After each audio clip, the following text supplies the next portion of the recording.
invariably, when you do binding, you're gonna have to use some sort of touch-up or fill techniques where your binding didn't meet, particularly on butt joints.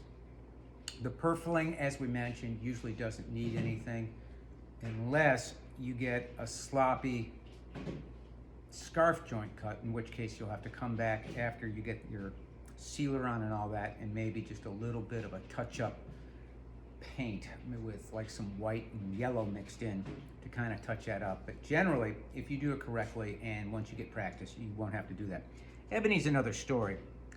To touch up or fill the ebony is really pretty straightforward. I use medium super glue. That's the StewMac product that ends with a 20. And all you do is just put a drop of the medium on there, take some sandpaper, and I'll just sand it. And what you do is you create a little bit of slurry of that ebony, and then of course just hit it with your accelerator. Done. It's just as simple as that. You may have to do it a couple times to get a good fill, but what I do generally to see if I've done it correctly is I'll let it dry a little bit and then wipe it down with some naphtha or some mineral spirits or even denatured alcohol or water if you want, just to kind of make sure that you've got it right. But those types of fills are really pretty easy. If you have to do a miter joint up here, and the one that's visible is the one on the back, it's the same thing.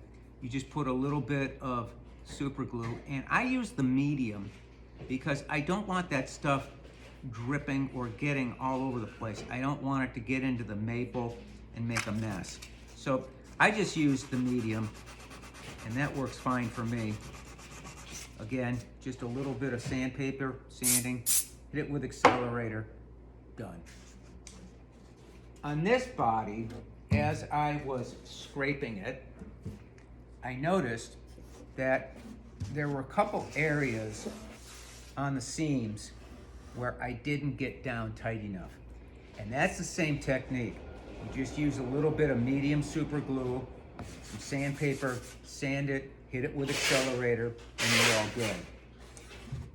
On the top, you have to be really careful that you don't get super glue on this spruce because, as I mentioned before, you can get a stain.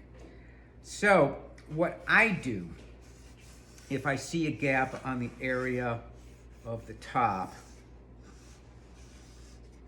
this one actually looks really pretty good, so I won't have to do it.